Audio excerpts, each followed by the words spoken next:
Pemirsa, selamat bertemu kembali dengan saya, Peter Gonta, di program Impact. Dan pada hari ini, sesudah penutupan bulan September 2004, di mana kita juga melihat atau mengingat adanya kejadian tanggal 1 Oktober tahun 1965, sebuah peristiwa yang tragis. Pada hari ini kita akan bertemu dengan seseorang yang banyak mengetahui mengenai kejadian tanggal 30 September ataupun tanggal 1 Oktober 1965. Seorang yang mungkin hanya berpendidikan sekolah rakyat atau sekarang dinamakan sekolah dasar. Namun di dalam karirnya di kepolisian sempat mencapai pangkat yang cukup tinggi, perwira menengah. Seorang letnan kolonel yang sekarang disebut sebagai Ajun Komisaris Besar Polisi, Bapak Sukitman. Pak Kitman, selamat bertemu. Selamat bertemu Pak Pit. Apa kabar? Alhamdulillah sehat. Saya pernah mendengar, membaca mengenai seorang Sukitman, seorang yang banyak pengalamannya, banyak mengenal orang, namun seperti dikatakan berpendidikan hanya sekolah dasar, tapi akhirnya menjadi seperti yang saya katakan tadi, letnan kolonel atau ajun komisaris besar polisi. Seorang yang banyak mengetahui mengenai peristiwa tahun 1965, September 30 Oktober, tanggal 1. Saya ingin mengetahui sedikit banyak latar belakang siapa Pak Kitman. Pak Kitman itu lahir di mana? Lahir di Pelabuhan Ratu, Sukabumi. Pendidikan? Pendidikan hanya sampai sekolah dasar, SR waktu itu. Namun pada akhirnya sesudah saya membaca buku dari Pak Kitman sempat menjadi letnan kolonel, perwira menengah. Bagaimana seorang yang sekolah dasar, hanya pendidikan sekolah rakyat, bisa menjadi seorang letnan kolonel? Bisa diceritakan? Nah, baik, terima kasih, Dit. Saya ini memang dari daerah, dari Pelabuhan Ratu, dengan mengenyam hanya seorang sekolah pendidikan SR. Tetapi niat saya untuk mengabdikan kepada negara, mengabdikan diri kepada negara dan bangsa, khususnya di polisi negara, yang dimana di situ ada satu kebaikan untuk masyarakat, khususnya berbakti kepada masyarakat, yaitu sebagai pelayan, pengayom, pelindung, dan pengaman masyarakat.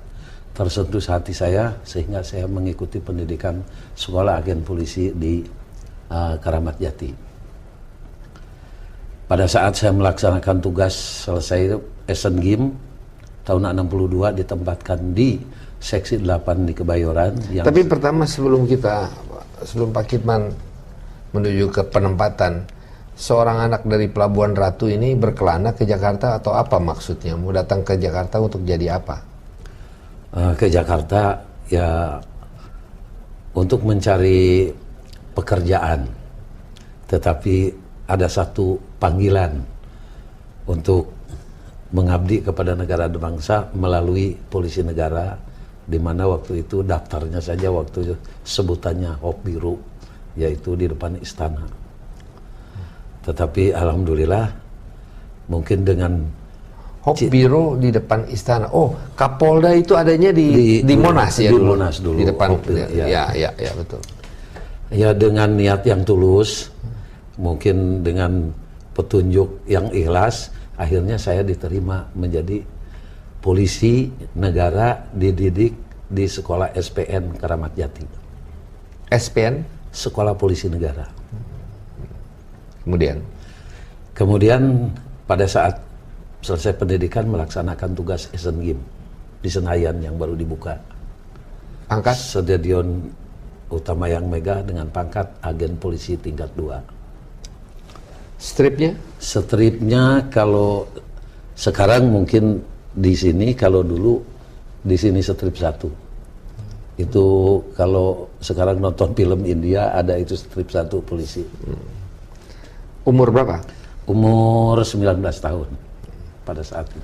Ditempatkan di Asian Games. Ditempatkan di seksi 8 bertugas Asian Games. Di mana seksi 8 ini? Seksi 8 kalau Kalau sekarang di Jakarta ini sekarang? Jakarta Selatan Polres 704. Kemudian seperti biasa ditugaskan anggota perintis seksi 8 dengan diberi peralatan sepeda. tahun berapa nih Pak Kitman? Tahun 63 dikasih sepeda. Dan masuk di polisi tahun? Tahun 62. Tahun 62 masuk menjadi agen polisi tingkat 2, dapat sepeda, ditugaskan di langsung ditugaskan di stadion 8. di seksi 8. Kemudian ditugaskan oleh komandannya pada saat itu untuk menjaga daerah Senayan. Menjaga Jalan Iskandar Shah. Oh, bukan stadion utama, stadion bukan udah tahun 62. Oh. Ini udah nginjek naik sepeda nih. Kalau di Asian Games nggak naik sepeda. Nah, kalau sudah tugas di perintis di seksi 8 dengan peralatan sepeda, ditugaskanlah di Jalan Iskandar Shah bersama rekan saya namanya Sutarso. Jalan Iskandar Shah di Polres atau di seksi polisi atau apa itu? Jalan Iskandar Shah itu kalau sekarang jalan yang menuju Blok M. Menjaga apa, ditugaskan apa? Ditugaskan di guest house di mana waktu itu Wisma Iskandar Shah itu biasanya ditempati oleh Kepala Staf Angkatan Udara. Kalau pada saat itu kosong, diisi oleh tamu, dan Kepala Staf Angkatan Udara waktu itu rumahnya pindah ke Wisma Angkasa yang di Jalan Wijaya. Bapak menjaga apa di situ? Menjaga tamu negara yang akan menghadiri hari ulang tahun ABRI tanggal 5 Oktober. Kemudian Bapak berjaga di situ. Jaga. Sendiri? Berdua. Bersama dengan siapa? Dengan agen polisi tingkat 2 Sutarso. Apa yang terjadi? Pada tanggal berapa nih? Pada tanggal 30 hari Kamis malam Jumat. Namanya polisi perintis kan harus berputar keliling radius 200 meter atau 300 meter. Selalu gantian kontrol. Tepat jam menjelang subuh, mendengar serentetan tembakan. Ini tanggal 1 Oktober. Sudah masuk tanggal 1 Oktober. Saya permisi sama teman saya. Saya akan cek dulu. Mungkin ada rampok. Dengan mengendarai sepeda, senjata US Carbine-nya ditaruh di depan. Oh, udah bawa senjata nih? Sudah bawa senjata jenggel. Kemudian saya berangkat menyelusuri atau tempat serentetan tembakan.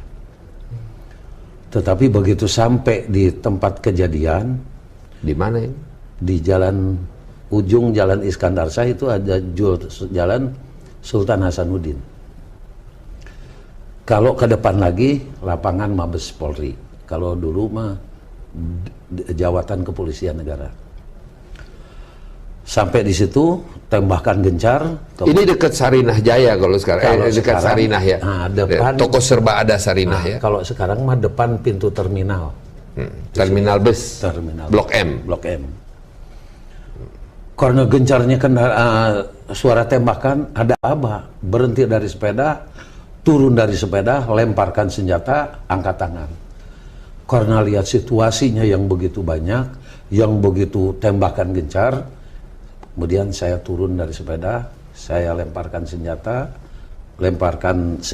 kemudian saya angkat tangan dengan todongan senjata dari kiri kanan belakang, kemudian saya didorong, diseret, dilemparkan ke dalam mobil, di mana ditaruh di kabin di samping supir di bawah. Apa Pak Kitman tadi katakan lagi suasana apa? Suasana suara tembakan gencar. Terus menerus nggak berhenti dan banyak pasukan. Berapa banyak kira-kira? Ya namanya gerombolan banyak kan, gerombolan pasukan itu kan banyak. Ada 20, 30, 40? Lebih. Mereka berdiri di jalan? Ada yang nyerbu ke salah satu rumah, ada yang kiri kanan, ada yang muka belakang. Ya mungkin kurang lebih ada 100 sampai 100 orang lebih. Naik apa mereka datang? Kalau naiknya tidak tahu, tapi di situ berjajar mobil-mobil atau kendaraan-kendaraan yang untuk dinaikin oleh gerombolan itu. Setelah itu saya sudah tidak tahu lagi karena udah langsung ditutup, diikat, sudah saya berada di dalam kabin mobil di samping supir. Truk? Bus yang saya naikin. Sepintas bus karena saya langsung ditaruh di kabin mobil, sudah nggak ingat lagi. Kemudian mendengar aba-aba peluit, kendaraan bergerak. Bergeraknya saya masih sadar dan masih ingat bahwa itu memasuki jalan Walter Mangunsidi sampai ke Santa masih ingat. Sampai ke Mampang masih ingat. Saya mau tanya, Pak, di dalam buku Pak Sukitman yang saya lihat di sini, agen polisi tingkat 2 Sukitman, ada ditulis mengenai bus yang dipakai atau truk yang dipakai yang sebetulnya di stop. Ini truk dari Artajasa, apa tuh? Di mana? Apa yang terjadi dengan truk dari Artajasa itu? Kalau truk itu saya ketemunya setelah kejadian. Oh, tapi Pak Kitman mengatakan di sini bahwa truk Artajasa itu di stop di daerah situ Di juga. daerah situ. Peruri ya sekarang ya, Peruri. Ya, kalau dulu Artajasa itu percetakan uang kebayoran adanya di daerah Jalan Brawijaya. Kalau Peruri kan sekarang adanya di Jalan Trunojoyo. Lain kan dulu Peruri dengan percetakan uang biasa dengan uang logam. Kemudian Walter Mangunsidi sudah tidak ingat lagi. Tahu-tahu suruh kendaraan berhenti, turun. Begitu turun dibuka ikatan saya, ikatan tutup mata dengan tangan. Kemudian saya diseret, tapi samar-samar mendengar kata-kata Yani wis dipateni. Yani wis dipateni. Yani Jenderal Yani. Ya, wis dipateni. Ya, artinya jadi, telah dibunuh. Telah dibunuh mungkin ya. Jadi saya hanya Yani kan kalau tidak salah dalam hati itu kan Kepala Staf Angkatan Darat. Kemudian saya dimasukkan ke dalam tenda. Sementara ini orang strip 1 aja ya. Saya strip 1. Agen polisi tingkat 2 ya. Malah yang memeriksa saya dari gerombolan pasukan tersebut menanyakan, ini apa? Saya bilang ini Jakarta Raya dan sekitarnya. Kalau Jakarta, polisi Jakarta di sini apa namanya? Jakarta dan sekitarnya. Begitu masuk ke dalam tenda, ya remang-remang karena sudah mulai pagi, saya melihat orang-orang yang didudukan di bangku-bangku tetapi dengan terikat tangan ke belakang dan matanya ditutup. Ada juga yang di bawah, ada yang pakai baju kimono, ada yang berdarah. Tapi karena saya buru-buru dibawa lagi ditawan di depan rumah, karena waktu itu yang menangkap saya tuh melapor kepada seseorang bahwa pengawal Jenderal Penjahitan ditawan. Sebentar, ingin saya tanyakan sebentar. Tadi Bapak mengatakan di jalan Bapak berada di rumahnya Pak Panjaitan. Tembakan-tembakan itu di rumahnya Pak Panjaitan. Waktu itu saya tidak tahu rumah Penjahitan, rumah Jenderal Penjahitan nggak tahu. Waktu Pak Kitman ditangkap itu ditodong dengan senjata, Pak Kitman nggak tahu kita ada masalah apa, rumah siapa, Pak Kitman nggak tahu. Oh, tidak tahu. Sampai di satu tempat, satu tempat ya. Satu tempat. Yang membawa saya, menawan saya lapor, pengawal Jenderal Penjahitan ditawan. Siapa itu Jenderal Penjahitan? Tidak tahu. Dibawa, ditaruh di depan rumah. Di teras rumah itu ada bangku-bangku sekolah dan papan bor. Tidak lama kemudian sudah terang melihat kerumunan-kerumunan yang menamakan dirinya sukarelawan dan sukarelawati. Tetapi orang itu adalah pemuda rakyat dan gerwani dengan kelengkapan senjatanya saja sudah melebihi dari ABRI. ada yang pakai AK, ada yang pakai Get Me, karena saya duduk itu pakai senjatanya Get Me. Padahal itu dia bukan tentara, adalah sukarelawan-sukarelawati. Kemudian saya ingin menanyakan, sebentar saya ingin menanyakan. Pada waktu Pak Kitman sampai di tempat tersebut, langsung tutup mata dibuka, tangan dilepas juga. Biasa, bebas. Kemudian Pak Kitman disuruh apa?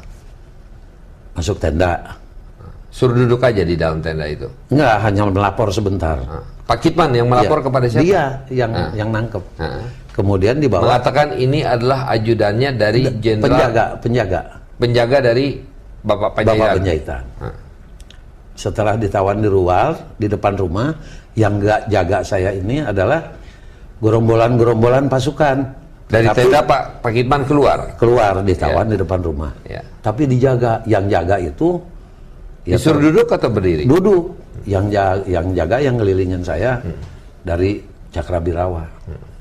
Kemudian melihat ke salah satu tempat kerumunan yang dikelilingin oleh sukarelawan-sukarelawati dengan teriakan ganyang kabir, satu persatu dimasukkan. Kabir apa artinya? Kabir itu kalau tidak salah sekarang ya yang sudah tahu, kalau dulu kan nggak begitu tahu. Itu kata-kata dari kapitalis birokrat. Setelah yang itu dimasuk-masukin kemudian disusul oleh serentetan tembakan oleh seseorang. Orang ini masih hidup? Orang-orang ini yang dimasukkan ke dalam? Yang dimasukin duluan juga disusul, ditembak juga dari atas. Kemudian yang masih hidup itu dibawa ke depan rumah, yang di terasnya ada bangku sekolah, didudukan, kemudian tutup matanya dibuka, ikatan tangannya juga dibuka, tetapi dengan todongan-todongan senjata. Dia disuruh menandatangani sesuatu tapi kayaknya berontak karena terlihat antara jaraknya kira-kira bangsa 15 meteran. Berontak, kemudian dengan emosinya yang nodong-nodong itu kemudian diperintahkan tutup lagi mata, ikatan tangannya diikat kembali, kemudian disuruh berdiri, didorong, diseret, ditendang, didorong pakai popor senjata, kemudian diseret, dimasukin, kemudian disambut lagi oleh teriakan ganyang kabir. Dimasukkan lagi, kepalanya lebih dulu, baru disusul oleh serentetan tembakan. Jadi waktu dimasukkan ke dalam lubang itu belum mati, belum meninggal? Belum mati. Semuanya?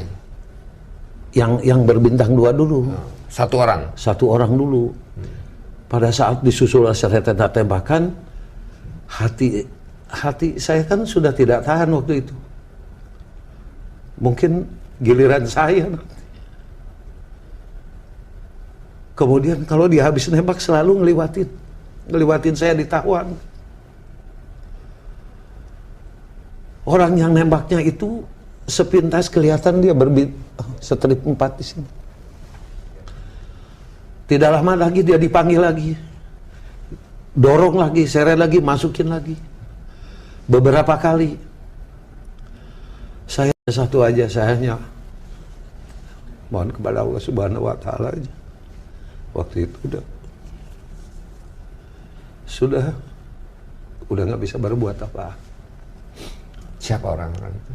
Orang-orang itu kalau setelahnya tahu bahwa saya menerangkan orang yang berbintang 2 itu namanya Mayor Jenderal S. Parman, itu juga setelah saya lolos melaporkan. Kita break sebentar. Pemirsa, masih bersama dengan agen polisi tingkat 2 Sukitman yang pada akhirnya mencapai pangkat Ajun Komisaris Besar Polisi. Anda masih bersama dengan Quick Channel. Kita akan kembali bersama Anda sesudah pesan-pesan berikut ini.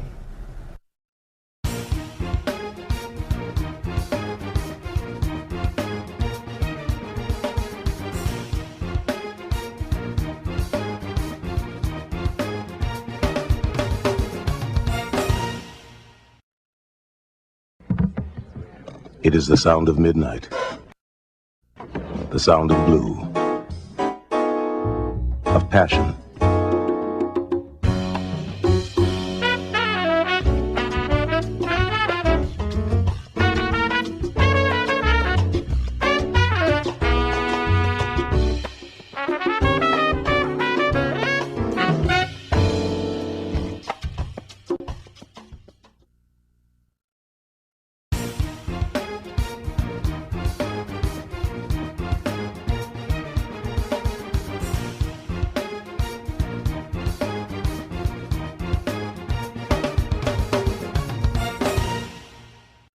Anda masih bersama dengan saya Peter Gonta di Quick Channel.